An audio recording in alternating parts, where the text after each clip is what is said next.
英語聞き流し10分間、名作リスニング、英語テキストと MP3 ダウンロード、その他の物語は、ホームページよりご利用いただけます。88thpp.com 88thpp.com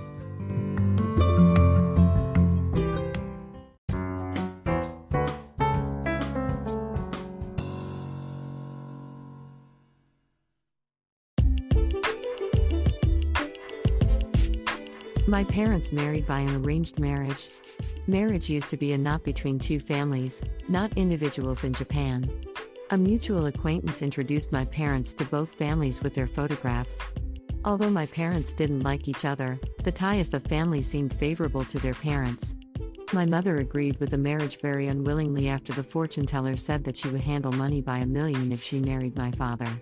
As for my father, he reluctantly obeyed his parents' decision because he had never said no to his father in his life. A month after the wedding, my mother decided to leave my father because she couldn't stand to live with his parents any longer. She went back to her parents' home, but her father didn't allow her to come back. She had no place to go and gave in to her dismal marriage. And I was born. I wasn't the result of a happy marriage, but I embodied my mother's resignation.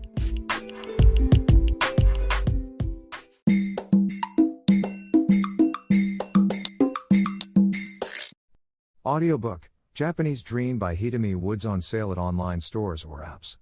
Apple, Audible, Google Play, Nook Audiobooks, 43 available distributors in total.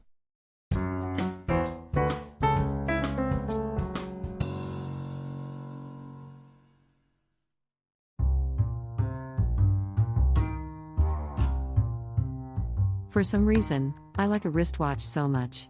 I have a collection of inexpensive wristwatches. So far, I've got 25 of them, almost all of which cost under $15. As a cheap collector, the biggest drawback is a battery. Having the battery replaced at a clock shop costs about $10, which is sometimes more than the price of my wristwatch itself. To solve this problem, I started changing the battery by myself several years ago by getting some basic tools for that. A battery for a watch is available on the internet only at around 40 cents, and replacing it by myself makes a big difference. While I've replaced a watch battery regularly, I found it really enjoyable. It seems I also like tinkering about with a watch. There are various tools for a watch on the internet, such as ones to open and close a lid, ones to change a watch band, ones to adjust the length of a metal band, and so on, and everything attracts me. Since my songs don't sell, I even thought of early retirement and visualized myself opening my own clock shop. How nice it would be tinkering with watches all day, surrounded by many new watches. Better yet, how about a clock shop with a cafe in it? Customers would have coffee looking at a line of watches of my pick. But the watches would keep reminding the customer what time it is, and the restless ticking of their second hands would make them rush. Besides, I'm a dropper and I would drop the watch to the floor all the time. New watches would be broken and the customer's one would be compensated. In addition, I have a germ phobia and couldn't stand touching someone's belongings, which would make it impossible to replace a battery in a customer's watch. Above all, people usually retire from a shopkeeper and then start music. My course would be the reverse of a common situation. Incidentally, I'm a little astigmatic and no good with tiny parts. I'd better restrict myself to a battery change of my own wristwatches.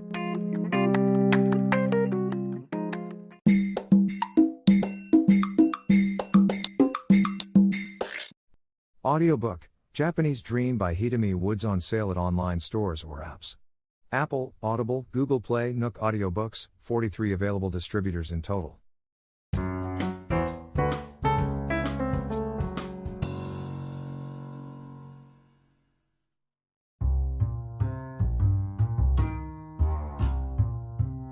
Before I began to replace a wristwatch battery by myself, I used to visit a small mom-and-pop clock shop.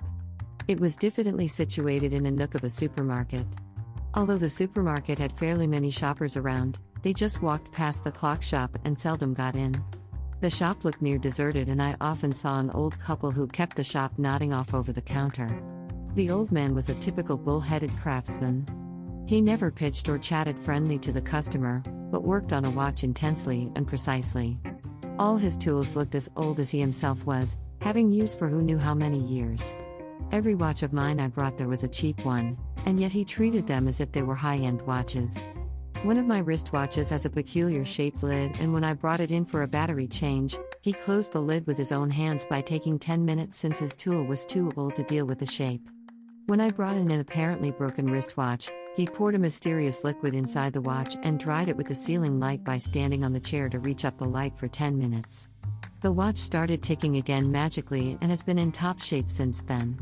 I had never left the counter during his work because I liked to look at it so much. Everything he was doing to a watch attracted me immensely. I would even gaze at a simple battery change with fascination. He would use a wearable loop, clean the lid with a tiny brush, open it, take out an old battery with tweezers, bring a new one from behind the curtain, engrave the date on the battery so that he could evaluate its duration on the next change, put it in, close the lid with his old tool and set the time with his wristwatch. Sometimes he found a tattered water-repellent rubber ring inside my watch, but he never pressed me into buying a new one. He just picked up torn pieces with his tweezers and put them back in as they had been. His most strict instruction to keep watches was to separate them from appliances at least 10 feet. It's difficult in my small apartment, but I still keep my watches as far from appliances as possible. He also told me repeatedly not to place a watch close to a cell phone. I've changed my wrist to wear a watch to my right, as I use a cell phone with my left hand. Eventually I moved too far away from the shop and couldn't visit anymore. And I started replacing a battery by myself. I mimic his battery change with much more primitive tools. Probably I like to see his work because of his passion and earnestness for a watch. I wonder how he's doing and miss him.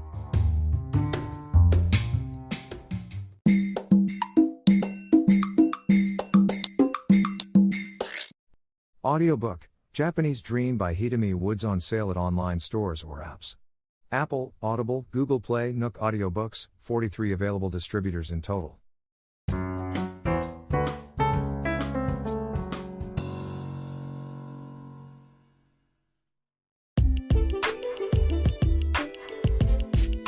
I don't have a child and probably won't have one all my life.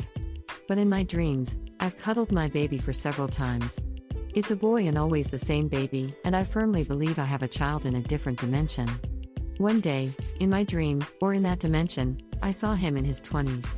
It was the future. He lived in a secluded village and was devoted to an unfamiliar future sport. He didn't notice me as I was watching him from somewhere far. I was so happy to see my baby have grown up and see him not working at an office as a businessman. An elderly man passed by me and I asked him about the sport my son was practicing intently.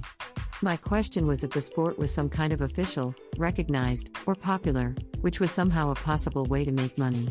He told me that this sport was completely unknown to the public and there was no event or competition, thus it never brought money whatsoever, not a cent. I burst into tears for joy. Not only he didn't become an office worker for a steady income, but also he chose the profession that was totally unrelated to money or fame. He wasn't interested in them. His only interest was the sport. I couldn't stop crying for joy, thinking how ideally he had grown up and what a perfect son he was to me. I felt thoroughly proud of him and grateful for him to become as he was. Since I saw that dream, I felt more confident of myself because I've raised an honorable child in the other dimension.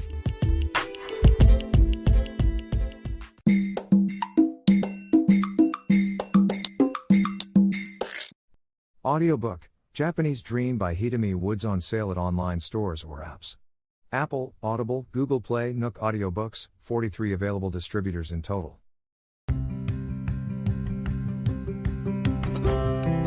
英語聞き流し10分間、名作リスニング、英語テキストと MP3 ダウンロード、その他の物語は、ホームページよりご利用いただけます。88thpp.com 88thpp.com